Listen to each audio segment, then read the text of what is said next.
En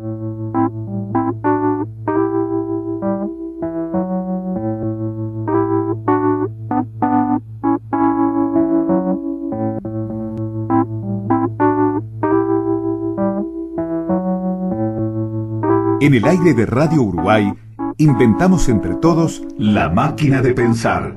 Acompáñenos en un viaje a través de los universos que vibran dentro de los libros.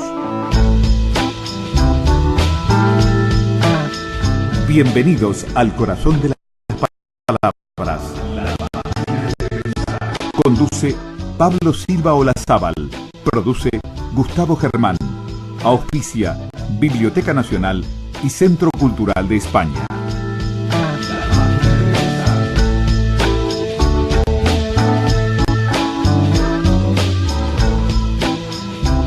Gente, ¿cómo están? Bienvenidos a Radio Uruguay, bienvenidos a La Máquina de Pensar. ¿Cómo han pasado este fin de semana? Espero que bien, espero que las vacaciones estén resultando.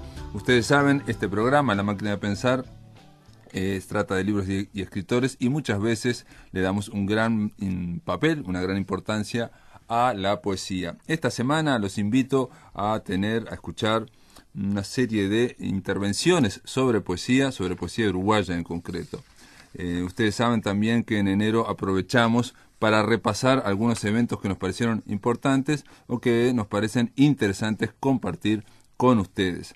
Uno de ellos fue un homenaje que ocurrió en la Biblioteca Nacional a Ediciones de la Balanza, y un homenaje también incluido en Ediciones de la Balanza al poeta y al amigo Rolando Fayet, creador de esta iniciativa, junto con Laura Oregioni y con Mercedes Ramírez. Para comenzar, los invito a escuchar a Andrés Echeverría, el encargado de la coordinación de este homenaje a Rolando Fayet. Buenas noches.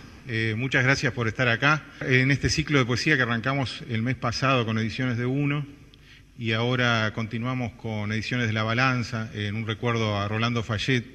El recordar de alguna manera las editoriales que buscaron ese espacio para publicar poesía, en este caso tiene un significado muy especial por la época cuando se publicaron estos libros, que son 16, en una época con todas las adversidades. Yo lo conocí a Rolando gracias a Pablo Silva y a Miguel Mota, que me animo a decir que tenía casi una relación casi filial con el entrañable Rolando. Rolando, una de las personas creo más buenas que conocí, y creo que todos podemos coincidir con esa característica. Visitándolo en esos últimos tiempos en la Casa de Salud, en la calle Pablo de María, hace poco me mandó Pablo una entrevista que le hacen a Rolando, y en la entrevista le preguntan a Rolando por qué la ciudad tenía tanta presencia en su poesía. Y Rolando arma un oxímoron fantástico, una puntería que solo un poeta puede tener, y dice que las ciudades están llenas de ausencias presentes. Creo que el caso de Rolando es una de esas ausencias presentes importantes en todos nosotros, en quienes los conocimos, en quienes valoramos su poesía, en quienes lo valoramos como persona. Hace pocos días, cuando estábamos preparando todo esto, nos comunicamos con Laura Oregioni y con Mercedes Ramírez, también proponiéndole. Mercedes Ramírez me recordó por teléfono cómo fue que Rolando la llamó por teléfono, proponiéndole esta aventura en un contexto absolutamente adverso, como era la dictadura, con todas las persecuciones, con todas las censuras, para largar el proyecto de Ediciones de la Balanza, ¿no? Y Mercedes también, de alguna manera, lamentablemente constituye hoy otra de esas enormes presencias, ausentes, pero presencias siempre, no solamente en este recuerdo, sino en la palabra que nos legan y nos dejan escrito.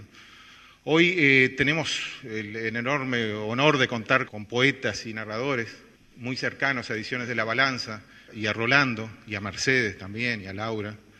Yo hoy mencionaba que tanto Pablo Silva como Miguel Mota, narradores, estuvieron muy cerca de Rolando siempre. Yo los conocí gracias a ellos. Recuerdo las reuniones que hacíamos, algunas que otras reuniones en la casa de Miguel con Héctor Rosales también presente. La presencia de Rolando con esa generosidad, con esa actitud absolutamente de intercambio de bondad. Contamos hoy también con la presencia de Jorge Arbeleche, quien publicó en Ediciones de la Balanza en esa década del 70, Rafael Courtoisí, que también publicó en Ediciones de la Balanza, Tatiana Oroño, que va a estar, hablábamos con Pablo también y con Miguel alguna vez, lo que fue la visión de Rolando también de invocar y de convocar a todos esos escritores, donde no nos podemos olvidar de Macedo, de Chaper. Mercedes Ramírez, cuando hablé con ella unos 3, 4 días antes de que falleciera, me dijo, no se olviden de mencionar a Chaper, que fue un escritor importante para nosotros y que tuvo mucho que ver con esa adversidad que sufrimos y con su poesía trascendiendo esa adversidad. Creo que si algún homenaje merece Rolando, y esa fue siempre su gestión desde Salto, desde la radio de Salto, desde esa trinchera casi anónima, porque Rolando tenía ese ejercicio de bondad, de generosidad, donde su nombre no era lo que más importaba, sino la gestión inclusiva de la poesía de manera constante. Si un homenaje se le puede hacer es entender la visión que tuvo para convocar a estos poetas por la proyección que iban a tener y lograr que en esa adversidad que era la dictadura, desde esa trinchera saliera una luz mucho más brillante que la oscuridad que existía. Muchas gracias. El tema de Rolando Fayet es sorprendente porque uno anunció todo esto y surgen recuerdos. Me pasó con un compañero de la radio, con Deco, el de Meridiano Juvenil, que me empezó a decir, mirá, yo trabajé en el 71 cuando él estaba por sacar poemas de Río Marrón. O, por ejemplo, hoy me escribió el director de la radio, Sergio Sacomani, para decir que él en Salto, siendo un adolescente, fue a la casa de su profesor, Leonardo Garret, y junto con Rolando Fayet, fue a tocar una milonga, una de las milongas de Borges, concretamente la de Manuel Flores. Recuerdo, dice Sacomani, haber presentado mi tema musical en casa de Garret con Rolando Fayet, en donde bajaron las cortinas con poca luz para poder escuchar la milonga. Una solemnidad que me llamó la atención viniendo de adultos, de escritores, frente a un gurí con una guitarra. Lo traigo a colación porque me parece que lo pinta exactamente a Rolando en cuanto al respeto y en cuanto a la idea de promover y de buscar lo nuevo. Era, como dijo Luis Bravo en La máquina de pensar, era un amigo, un compañero de los poetas. Él lo que reivindicaba era la poesía, yo creo que también diría que reivindicaba la vida. Antes de un poco de hablar con Miguel, quiero también leerles una pequeña esquela que mandan de Barcelona, el poeta Héctor Rosales, que dice lo siguiente: queridos amigos y público en general, en el nombre de Ediciones de la Balanza surgió a raíz del signo de Libra. El librano más original, generoso y entrañable que conocí fue el constante motor de esa iniciativa editorial. Todo un faro poético en la época más oscura que nos ha tocado pasar en el último medio siglo del joven Uruguay. Hablar de la balanza es subrayar el deseo de equilibrio, de justicia, de poner frente a la vista, el intelecto, la sensibilidad toda, aquellos libros y autores que tenían algo para expresar en medio de la noche. La pasión y la fe de Rolando Fayet hizo posible el comienzo del camino de algunos de los poetas más significativos de las décadas siguientes. Felizmente hoy están aquí varios de estos amigos para hablar mejor de los vínculos con Rolando y la editorial, para aportar sus propios poemas y las experiencias vividas en aquellos años y las obras que circularon bajo el sello que conmemora nuestra biblioteca. Por tanto, lo único que deseo añadir es mi más profundo agradecimiento por acordarse del empecinado, quijotesco y bellísimo proyecto de aquel amigo que un día escribió estos versos. El poema se llama No se fue, lo voy a leer. Sí, recuerdo tus verdes, tus mañanas. No, la luz no se fue, se ha transformado. Sí, dice Rosales, recordamos muy especialmente a Rolando Fayet, sus soles, sus ríos, sus mañanas de sanas esperanzas para todos. Rolando, que tampoco se fue, que se ha transformado en el más puro y permanente abrazo. Un abrazo, Héctor Rosales. Rolando Fayet, como dijo muy bien Andrés, era alguien que tenía una gran generosidad y que su fin aparentemente era el de promover, el de que la cosa se moviera, decía él, ¿no? Una y otra vez, se tiene que mover, ¿no? Rafael Courtoisí dijo esta semana hablando el lunes en La máquina de pensar, también dijo algo que me sorprendió porque claro, yo lo conocía a Rolando y jamás se me hubiera ocurrido, dice Rafael, Rolando era un hombre de acción. era alguien que se movía muy torpemente en la realidad, tenía muchas torpezas para la vida cotidiana, pero realmente es así, es un hombre de acción. Esta semana también, hablando con Luis Bravo, él decía lo siguiente, de que la poesía de Rolando Fayet tendió durante todo su proceso a ser cada vez más sustantiva, más concisa, más breve, buscando ser a su manera auténtica. Entonces me pareció que eso podía caberle perfectamente. Y me acordé de una charla que tuve con Rolando, en la cual yo le mencionaba a Rodó, a José Enrique Rodó, y él me decía que no lo podía leer, y me dijo, y yo le explicaba, le digo, mirá, en tal lado, tal otro, y me decía, es que es algo de piel, me decía, dice, y estoy seguro que tenés razón vos, dice, y qué mal para mí que me lo pierdo, dice, pero no lo puedo leer, ¿no? Y yo creo, pensando en lo que dijo Luis Bravo, es que de alguna forma es como antitético la palabra que usa Rodó, la voz, ¿no?, con precisamente la palabra de Rolando Fayet como él la quería decir, ¿no? Él decía que basculaba entre Liber Falco y Humberto Meguet. Pero una vez, y esto lo quiero contar, una vez fui a la casa de él, en un apartamento muy despojado para llevarle un libro de cuentos míos que yo quería que saliera editado bajo Ediciones de la Balanza.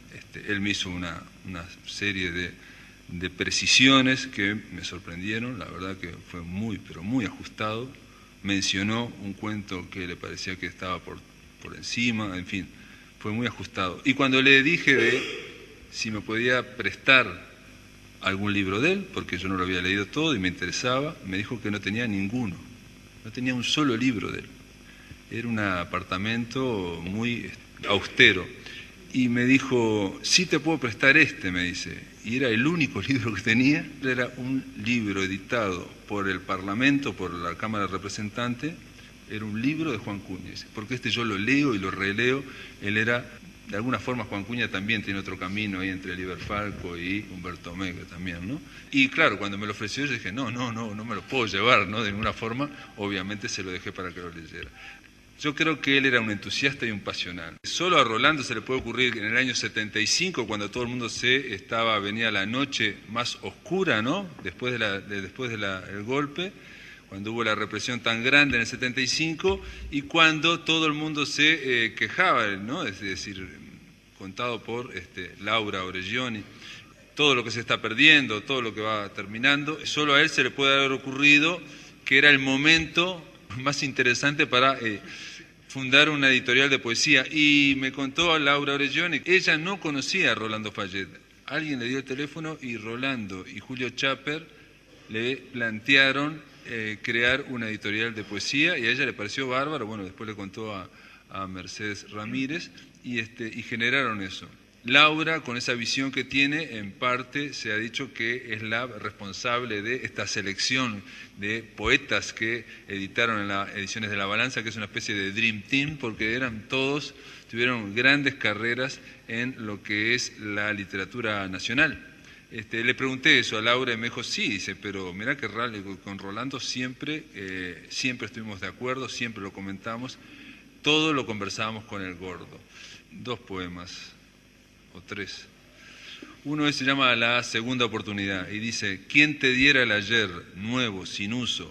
¿Quién te dijera, es tuyo ahora todo el tiempo que usaste irreflexivamente para no arrepentirte de haberlo malgastado, para construir de veras, para no ir deshaciendo? ¿Quién te diera el ayer un cielo entero, la luz de los domingos en verano, el agua, el aire, las mañanas, las noches del verano? ¿Quién te diera el ayer y aquel minuto? Me gusta mucho a mí y lo leía muy bien. Decía, llueve como llovía hace 1000 años, llueve como mañana, llueve de arriba a abajo como un mapa cortado, como una madre que cambió de cara, como un perro feroz, como 1000 dientes, como una tarde negra a borbotones, como estar solo a gritos, como siempre. Este último se llama Deberes. Por ejemplo, cumplimos la dolorosa obligación de visitar a un muerto, amigo casi muerto y sin remedio. Por ejemplo, cumplimos la dolorosa obligación de mirar hacia atrás y pensar, si yo hubiera. Por ejemplo, cumplimos la dolorosa obligación de crecer y morirnos. Y para terminar, uno que a mí me sorprendió, esto es de Un sol y otras mañanas, y que tiene de alguna forma que ver con el incilio, lo que decía Rafael cuando lo escuché el lunes en la radio, dice, sobre la gente que quedó en Uruguay, ¿no? Y quedamos nosotros, los prudentes, los enfermos de cine o de ciudad, los confusos de soledad o miedo, los que a pesar de todo amamos, sostenemos al hijo, nos aferramos al mar, al río profundo, a algún vino en la noche. Claro que aquí quedamos, y somos verdad desde la más débil de nuestras sonrisas. Y somos verdad, también nosotros existimos, los que creímos y no pudimos, o descreímos, no importa, ayer, los que esperamos y somos capaces de empuñar el corazón a ratos. Aquí estamos, más o menos enteros, pero estamos cada vez más enteros, confusos todavía, cada vez más nosotros, de algún modo aquí estamos y ya todo es más nítido. En el aire de Radio Uruguay, La Máquina de Pensar.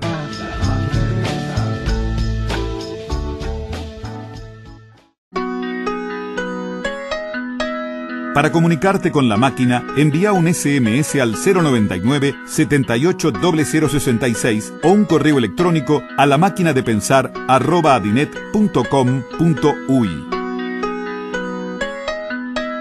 Si querés volver a escuchar charlas, entrevistas o columnas, ingresa a piensamáquina.blogspot.com y bienvenido al corazón de las palabras.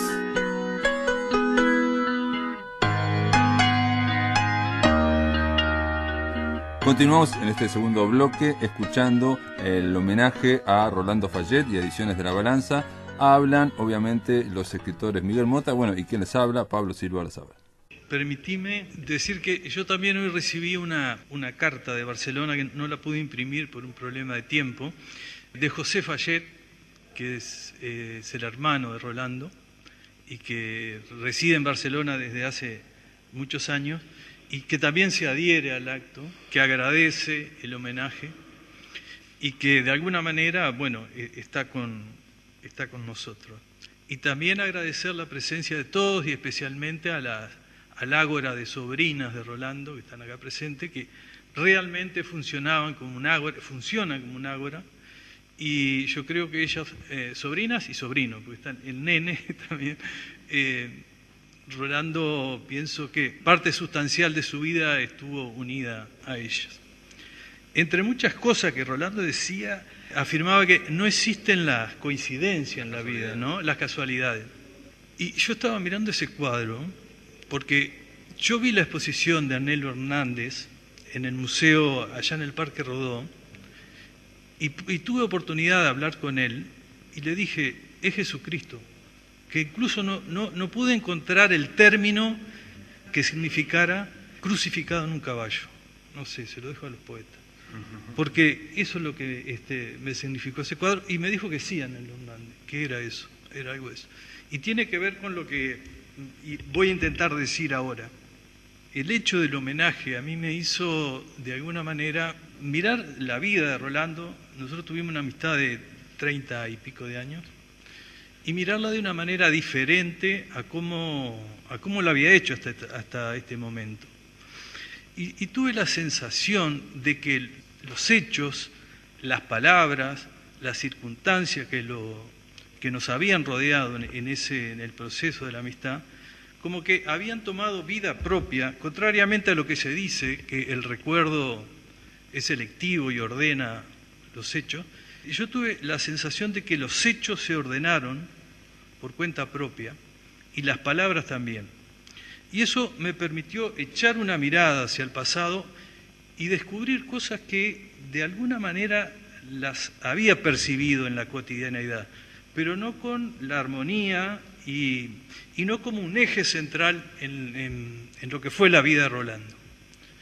Y ahí se destaca, o se destacaba, lo que yo creo que Rolando fue en la vida, y fue una especie de silencioso discípulo de la doctrina cristiana. Y fue también católico, pero digamos, obviamente sabemos que no necesariamente se tiene que ser católico al ser cristiano. Yo creo que él, su vida estuvo guiada por la doctrina y fue una especie de silencioso predicador de la doctrina cristiana, obviamente con el ejemplo, con el desinterés por las cosas materiales, por el desprendimiento, pero por algo que yo creo que sin lo cual no se puede ser cristiano.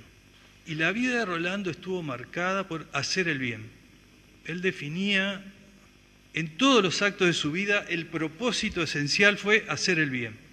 Eso fue en la poesía, en la amistad, en toda su actividad, como periodista.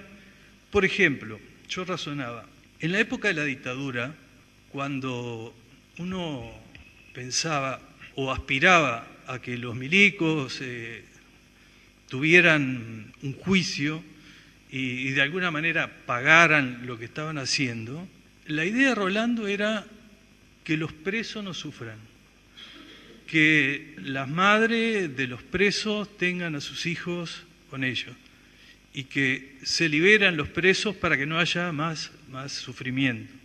En la poesía, por ejemplo, en el trabajo editorial de la poesía, su vocación fue ayudar a los nuevos poetas, tenderle puentes, porque también yo creo que él fue una especie de pontífice en el sentido de la etimología del término. Fue un creador de puentes su vida, siempre estuvo tendiendo puentes para que sus amigos, incluso sus desconocidos, salieran de las situaciones críticas en que se encontraban, salieran del sufrimiento.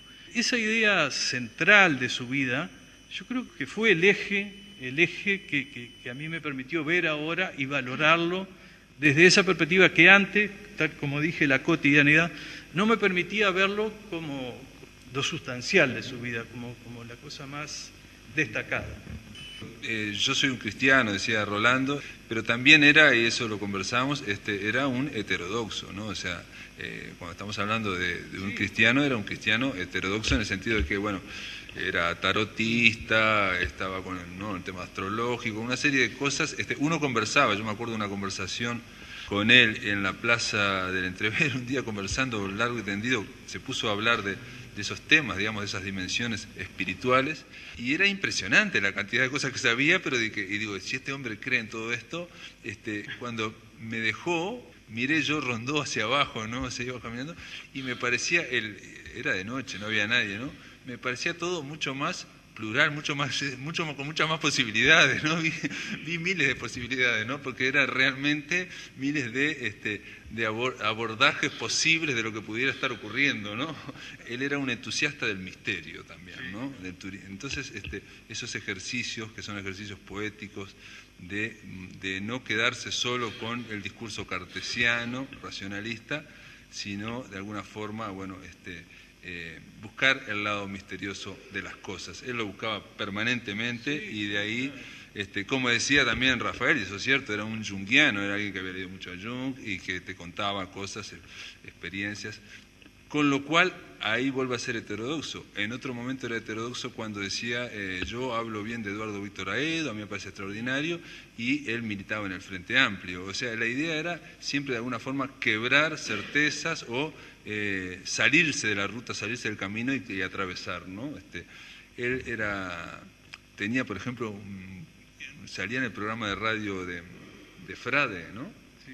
Era un programa muy popular en Oriental, y en su momento él se cuestionaba y me decía, no, porque Héctor Rosales me dice que es rebajar la poesía, que salga ahí, o no sé qué, discutían. ¿Y a vos qué te parece? A mí me parece bárbaro que la poesía salga en el programa más popular que pueda haber. Me parece increíble que una vez a la semana alguien 15 minutos hable de poesía. Me parece extraordinario, ¿no? Ah, ¿te parece? Muy bien. De todas formas, si a mí no me parecía, él lo iba a seguir haciendo igual, ¿no? Obviamente, porque estaba en la comunicación, ¿no? De tratar de mover la cosa, como decía una y otra vez, ¿no? Que hay loquito, hay que mover la cosa. Era como dice Benedetti, era un insobornable. Quiero decir esto también para quebrar, digamos, así como en su momento él, no lo supo por él, lo supo por otra gente. Había mucha gente que criticaba a Juana Ibarburu, me refiero dentro de los poetas, ¿no? Él era un gran defensor de Juana Ibarburu. Y así en los años 80 o principios de los 90 hubo aquella embestida muy grande contra Benedetti, y a nivel poético estaba muy mal visto. Yo creo que eso quizás ha variado un poco. Él lo defendía acérrimamente también, ¿no? O sea, defender a Benedetti. Y hay una cuestión que hace, yo creo, no solo la visión poética, la visión cultural amplia de él, sino algo que, no sé quién me lo mencionó, que es una característica de él, la de andar. Era alguien que había andado mucho, que había viajado mucho y que si por él fuera, viajaría siempre, ¿no? Él vivió en Barcelona, pero menciona, de las 5 ciudades, menciona a Salto, a Montevideo, Barcelona, Río de Janeiro y Berlín. Me sorprendió que mencionara Berlín, y él explicaba precisamente lo que decía Andrés Echeverría, que en Berlín él vio que había esas presencias ausentes, y que es lo que tienen las ciudades, digamos, que te llegan. Entonces, esa visión cosmopolita, ese ser ciudadano del mundo o de elegir ciudades por fuera, te da necesariamente otra mirada a lo que es la cultura y lo que es la poesía, lo que son los libros, lo que es la literatura en Uruguay. Entonces, eso es lo que también implicaba, yo creo, que él siempre se estuviera de alguna forma saliendo del molde y, aunque era lo menos provocativo que podía haber, porque realmente no estaba en él, al contrario, era alguien que quería buscar el consenso, ¿no? Pero siempre estaba provocando de alguna forma, porque estaba diciendo cosas inconvenientes, ¿no? Bueno, con respecto a todo lo que hizo, digamos, ¿no? En el plano cultural, que ayudó sobre todo a los poetas jóvenes, siempre le tendía los puentes, le tendían las cuerdas para publicarlo, para acercarlo, para conectar gente. En Salto, a partir del año 78, 79, él, cuando era un páramo Salto, estamos hablando de la dictadura, que digamos, si la dictadura ejercía control en Montevideo, en el interior, era mucho más fácil sentir la presión de la dictadura. Y bueno, él comenzó en un programa de radio, pasando tango, haciendo entretenimientos, etcétera, y terminó produciendo ciclos de canto popular que eran formidables, que todos los artistas que hoy funcionan en el medio acá, todos, absolutamente todos, pasaron por Salto. Y eso lo fue organizando muy lentamente, lo fue tejiendo él.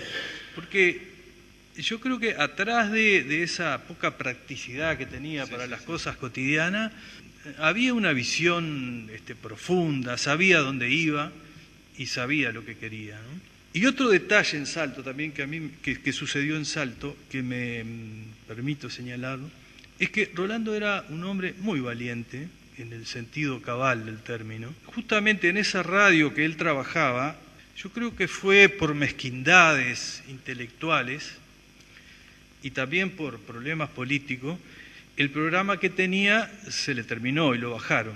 Y él tuvo una especie de discusión un poco dura con el dueño de la radio y volvió a Montevideo. En medio de ese viaje, el dueño de la radio de Salto, que había sido, o era en ese momento, integraba el Consejo de Seguridad de la dictadura, una especie de matón en Salto, lo amenazó de muerte. Le dijo que si volvía a Salto, le iba a meter una bala en la cabeza. Yo fui testigo de quién llevó ese mensaje, que fue otro periodista de Salto, pero fui testigo después de todos los sucesos. Y Rolando, mientras no tuvo que volver a Salto, no volvió, es decir, no fue a provocar ni a recibir el balazo ni a decir qué valiente que soy. Pero sí, cuando lo invitaron a presentar un libro, fue.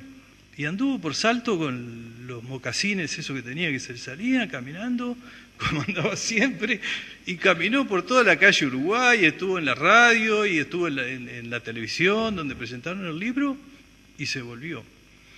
Y recién ahí yo supe de eso, de que había sido amenazado de muerte.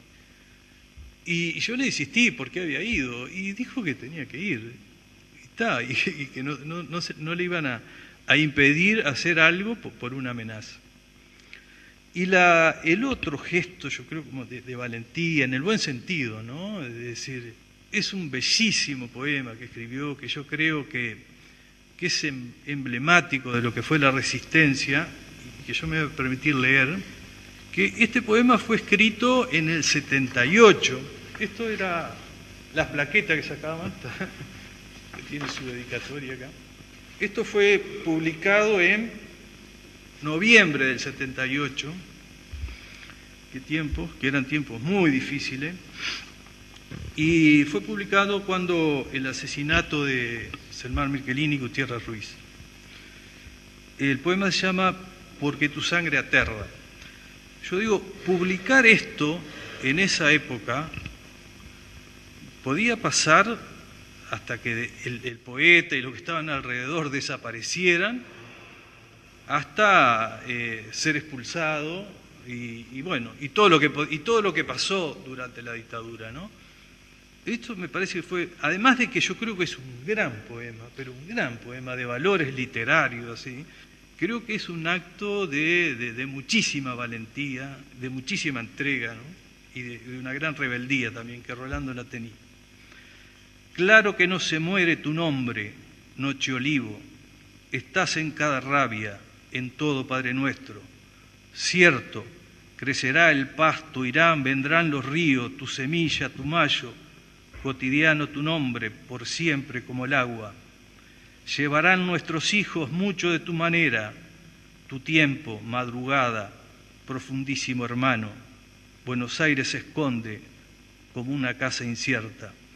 Porque tu sangre quema todavía en nombre de tu sangre, en nombre de tu sangre las hogueras, el salmo. Porque tu sangre aterra, sigue amando, bautiza cada aurora, desnuda a los culpables. Dolor, espanto, océano, y tu sangre, próxima luz, la sangre.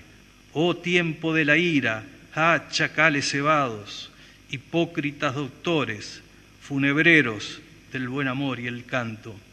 No olvidadas columnas, un árbol solitario como un bosque o un pájaro, un bosque amanecido como un árbol de cantos. En nombre de tu sangre, porque osanan las piedras, por tu cruz, por el alba, en nombre de tu sangre nosotros venceremos. Mientras tanto, corazón arriba, torre de luz, hermano repartido, crecemos en trigal y no hay olvido. En el aire de Radio Uruguay, La Máquina de Pensar.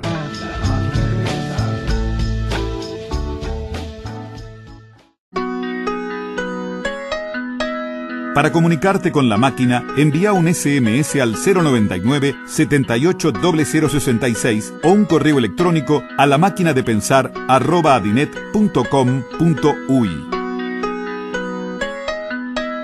Si querés volver a escuchar charlas, entrevistas o columnas, ingresa a piensamáquina.blogspot.com y bienvenido al corazón de las palabras.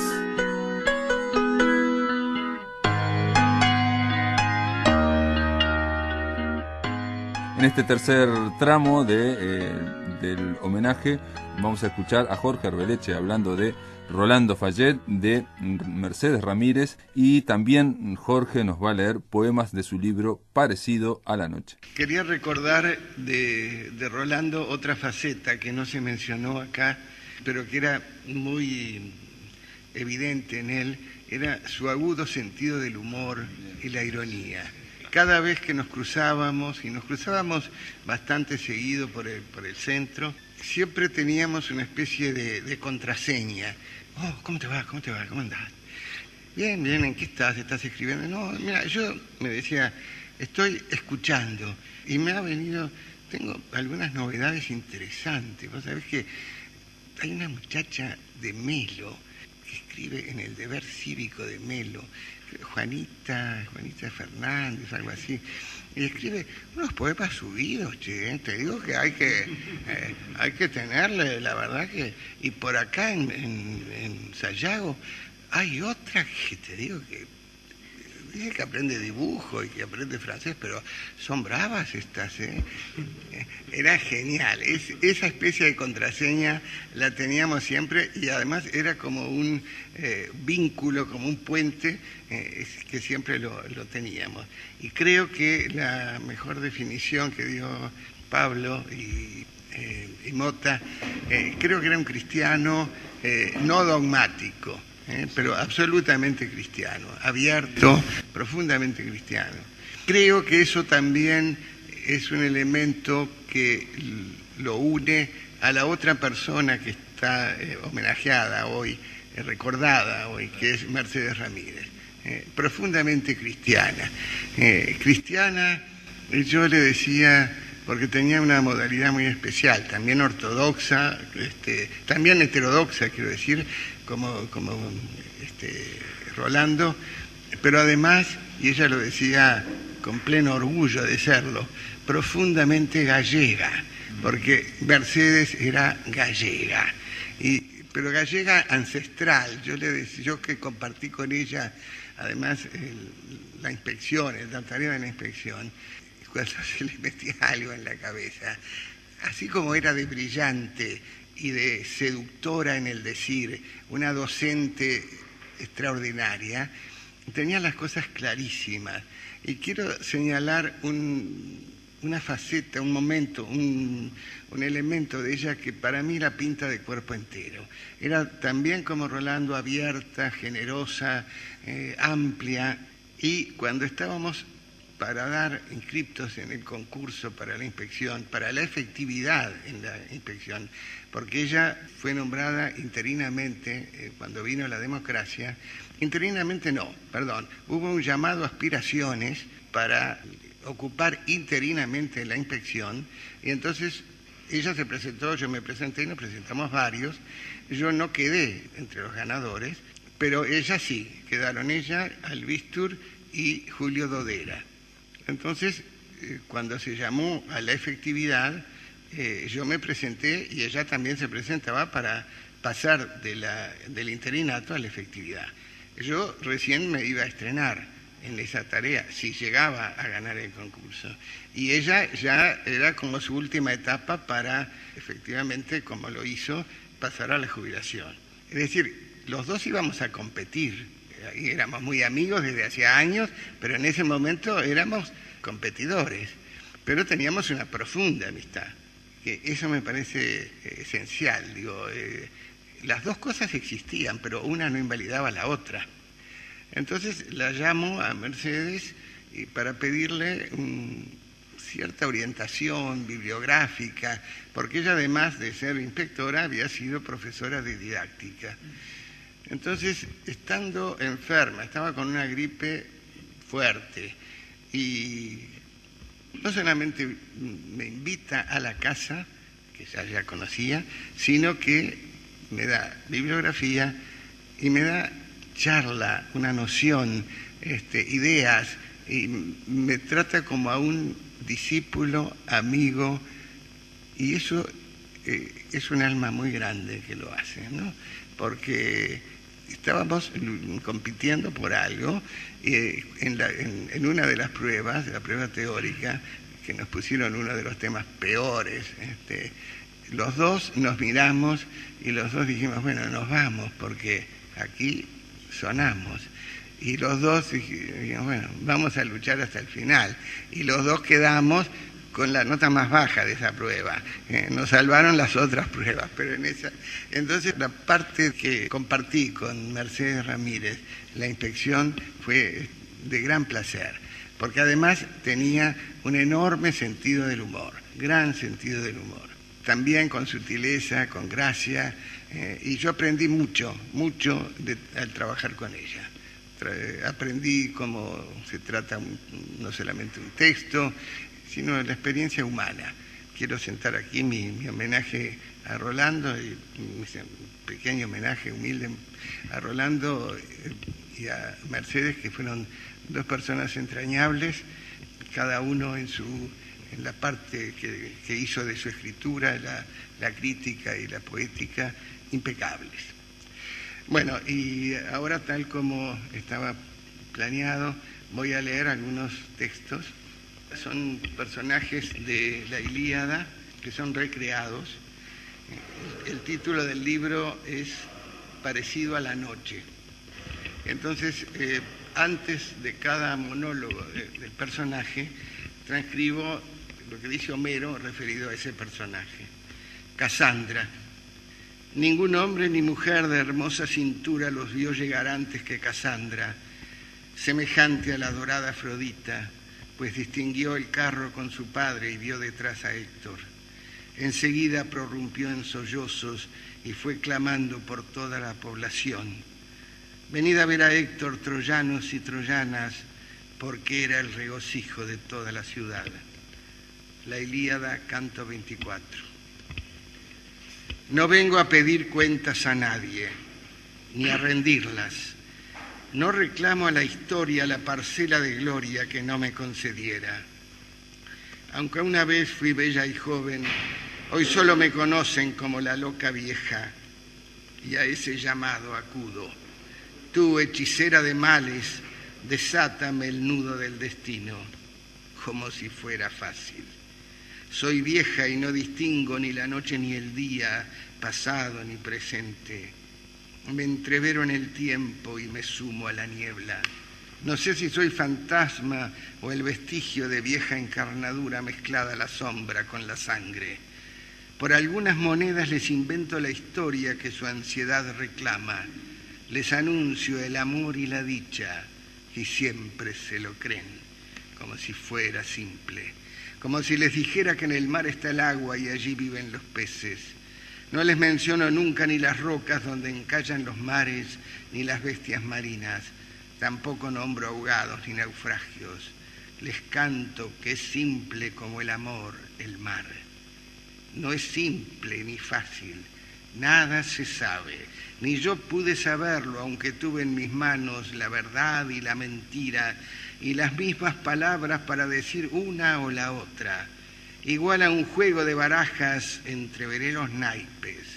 Son muy taimadas barajas y palabras. Ambas tienen en revés y en derecho confundida la trama. Les cuento y canto que al alba el mar parece oro y a la tarde un cántaro de vino. Nadie sabe que fui princesa un día, manceba, esclava luego y terminé en mendiga. Rumores me han llegado de mi cuñada Helena. No acude jamás a las murallas de su Esparta natal. Alguna vez, cuando nadie la vea, tal vez asome su antaño bello rostro, ahora muy cubierto de velos y de afeites, antifaces y máscaras para ocultar las encumbradas ruinas de una cara igual a la que ostentan las diosas inmortales. Pero Helena es mujer y el tiempo la conoce. Yo dije la verdad, mas nunca me creyeron. A la mentira a veces la dicen por verdad. Trocaron la belleza por la marca MacFactor y a la gloria la anuncian con luces de neón. Es tarde, la noche se viene galopando en el frío, me arrebujo en mis andrajos y torno a mi escondrijo. Tersites fue el hombre más feo que llegó a Troya, pues era visco y cojo de un pie. Sus hombros corcovados se contraían sobre el pecho y tenía la cabeza puntiaguda y cubierta por rala cabellera. Oh cobardes, hombres sin dignidad, aqueos más bien que aqueos, Atrida, Agamenón, ¿de qué te quejas? ¿De qué careces? Tal dijo. Odiseo diole con el cetro un golpe en la espalda y los hombros. Tersites se encorvó y mientras una gruesa lágrima caía de sus ojos. La Ilíada, canto segundo. Permiso, me atravieso entre los bravos. Soy el feo, el deforme, el diferente. Mi boca, en cambio, habla igual a la de ustedes. Dice aquello que a veces o siempre es mejor arrumbar en el silencio. Tú, Agamenón, soberbio y brutal, me miras tal vez desde la altura de tu trono, igual a los que mandas. Eres bestial, humano, semidioso bestia, te espera este polvo mancillado por tus pies bravíos. Eres esbelto, eres erguido, tu espalda hiende el aire que respiras. En cambio, yo debo aceptar el viento cabizbajo que gira alrededor de mi joroba.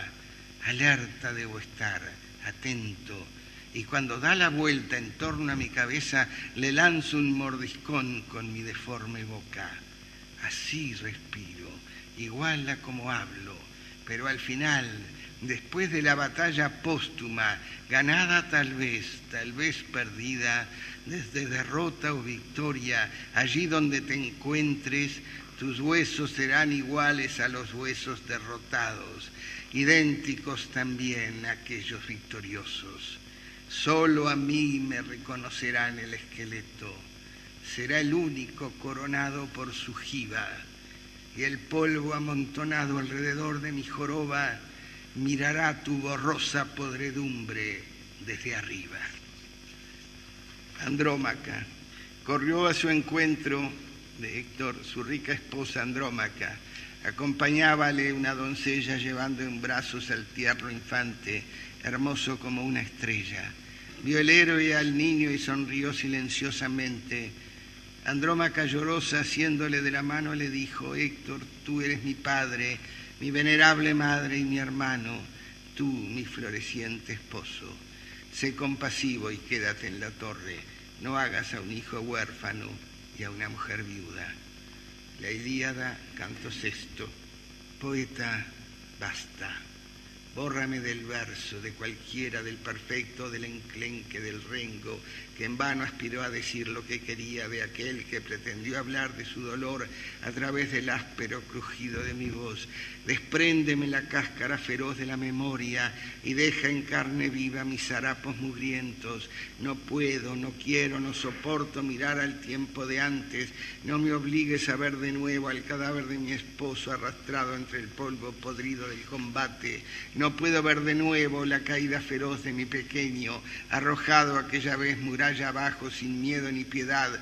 No soporto recordar la mano hedionda del dueño de esta esclava posada en mi cintura, cuando un rumor de abeja enardecida me embadurnó de arriba abajo con asco y con placer, confundidos el gozo y el horror. Arráncame la culpa y déjame en la nieve para morirme allí como loba salvaje. Quien ama la nieve conoce el secreto del otoño, sus recodos, su sombra sosegada, un sesgo oblicuo de sonrisa a media voz, apenas esbozada, el inicio y el fin del laberinto. Conoce cómo tiembla el tiempo del sollozo en la garganta y se agiganta la sed bajo del agua. Necesito la nieve. Quien ama la nieve sabe quemarse en su blancura, conoce la ruta opaca que conduce al sordo silencio de su hielo. Necesito la nieve. Detrás arrinconado susurra palabras el invierno, sonidos son que no se entienden, labios exiliados al fin de todo beso, temblequeo, aterrado tiritar de dientes, baba colgante en asco duradero. Necesito la nieve. En tanto el verano derrama su sudor y un agrio sol arroja sus almueras sobre los hombros agrietados del labriego abierto. Viene un viento que acaricia con pluma delicada el amortiguado dolor de primavera, pero no para mí. Necesito la nieve. Dejadme sola. Ya no distingo la arena ni los hielos. No existe para mí calor ni frío. Debo perderme, no me nombres, me hundiré en la memoria falaz de cada hombre, del tiempo que vendrá, con su día, su noche y su desvelo. Muchas gracias.